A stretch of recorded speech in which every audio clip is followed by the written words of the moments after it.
All right, so looks like I'm doing a late edition for the second channel because there's something I missed yesterday, I think? No, this can't be yesterday because this story's from today, but they've got an update on the story from yesterday. The hate speech argument, gone. The violation of community standards argument is gone. Alex Jones, for whatever reason, many of these platforms banned him. They claim it's about violating guidelines. But it looks now that Infowars, Alex Jones, has been banned from LinkedIn. LinkedIn is not a place where you post content. So I don't know if they posted content. Apparently, Paul Joseph Watson is saying Alex Jones never posted anything to LinkedIn. You can, but why they would delete a business profile, like why LinkedIn would get rid of his profile to me is very strange. So let's look at the story and try and determine why that happened. Because if he didn't really post anything there, if Alex Jones did not post to LinkedIn, that's evidence to suggest he's just being unpersoned.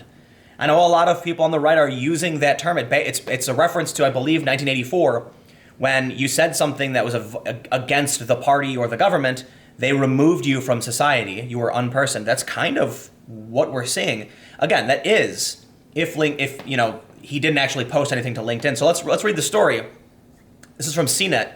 Alex Jones Infowars removed from LinkedIn and MailChimp, still up on Instagram and Twitter.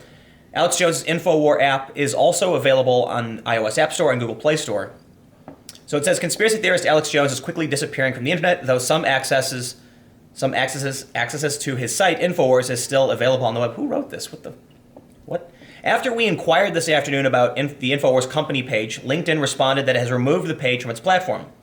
We have removed the Infowars company's page for violating our terms of service. We value the professional community on LinkedIn and strive to create a platform where the exchange of ideas by professionals can happen without harmful misinformation, bullying, harassment, or hate. We encourage our members to report any inappropriate content or behavior. We investigate, and if it is in violation, take action, which could include removing the content or suspending the account. Pinterest took down Infowars page on Monday after multiple people flagged the conspiracy theory account to the company. Mashable first reported that news. We'll pull that story up in a second.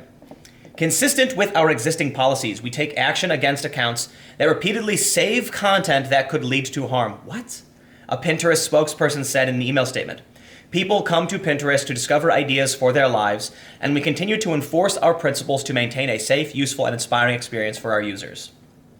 So they didn't say, LinkedIn says they got rid of the Infowars page. It doesn't say whether or not he actually posted anything. But they're claiming that if there's inappropriate content or behavior, they investigate.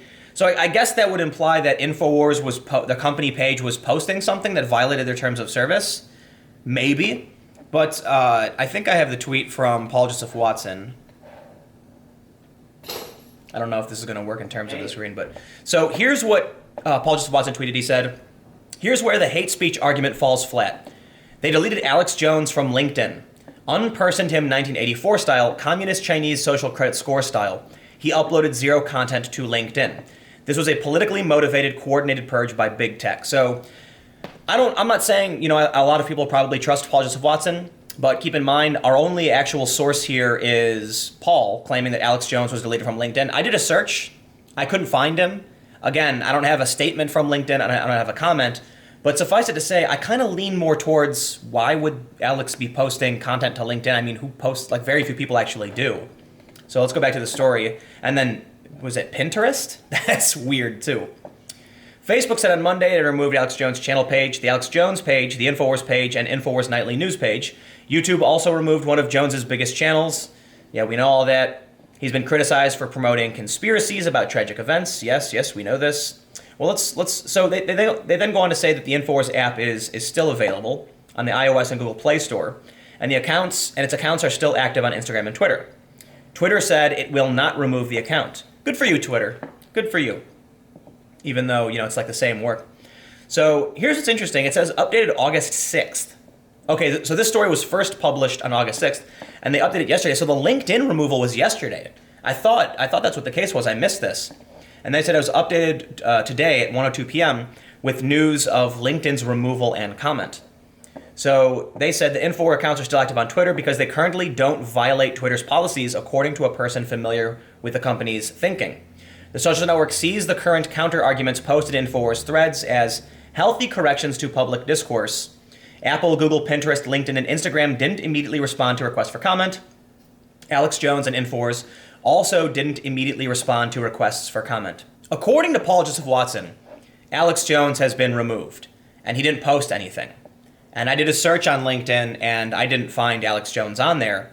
So if that is the case, that he uploaded zero content to LinkedIn, that's more evidence to suggest that Alex Jones' removal is political and not about hate speech or violations of the terms of service, which is very worrisome. Oliver Darcy, this is what I talked about in my main video, he took partial credit for the takedown of Infowars. They said that it was media pressure that got Infowars removed, and it wasn't, just something these social media platforms tried to do.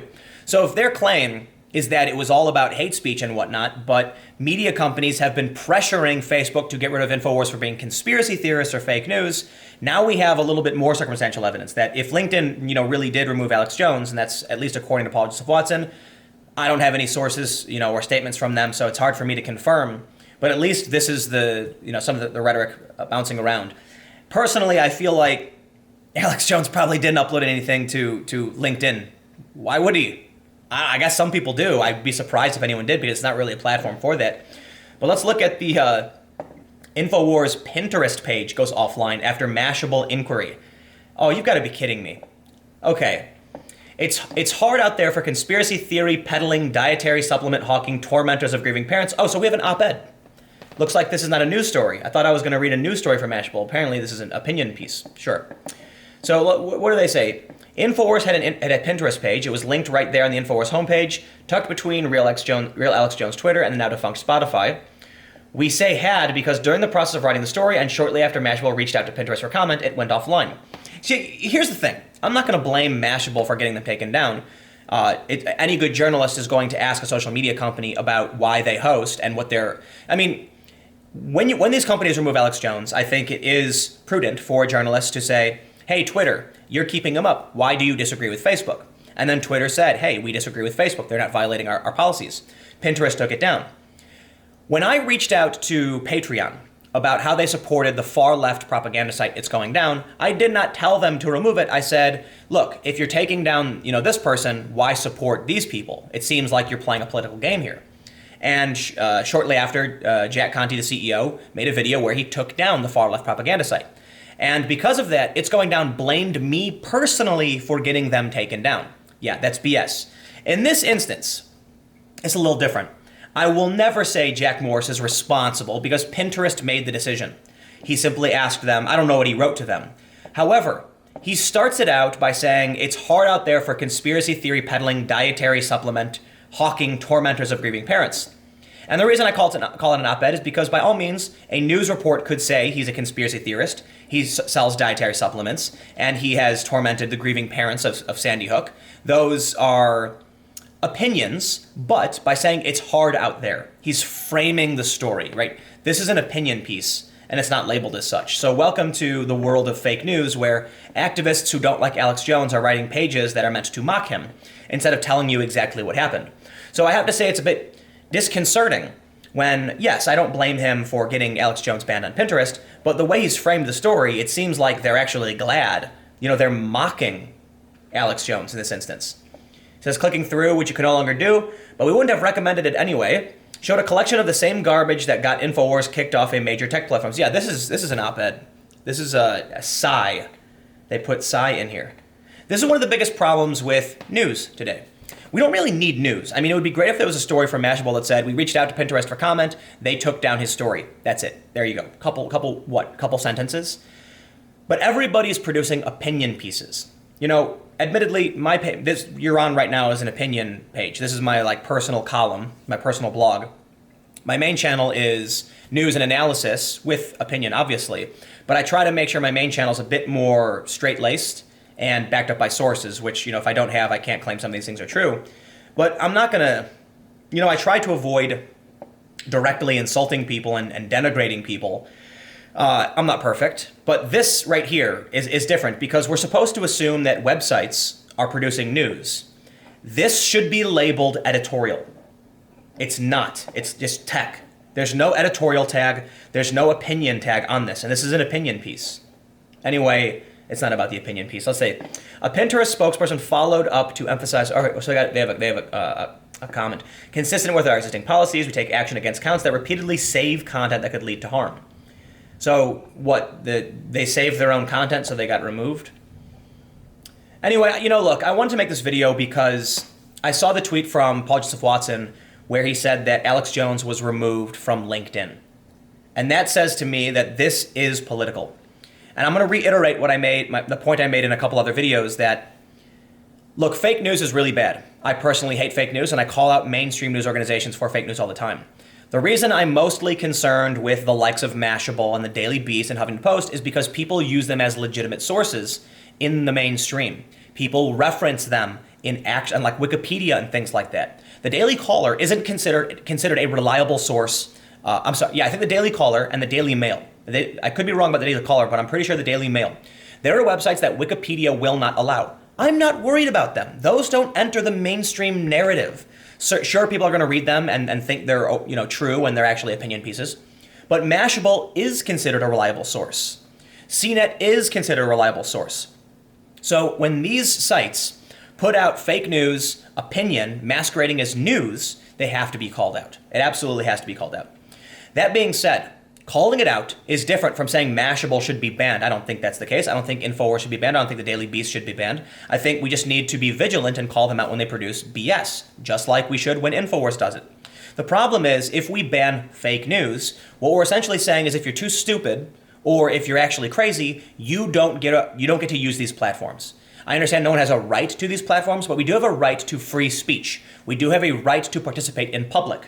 And this is one of the biggest problems now, because public discourse is on private platforms. And if they can remove you, they can determine that because of your politics, you are not allowed to participate anymore. So let's not hand over control of our public discourse to private companies any more than we already have. But you know what? It's too late. We did. I said this in a video yesterday. We're on a train, barreling straight towards the edge of a cliff, and we're about to fly off. And we're all sitting here in our chairs watching it happen, and it's going to happen. And I really don't think there's anything we can do to stop it. So anyway, thanks for hanging out. This is just an extra video I felt like shooting real quick, but I'll see you all tomorrow.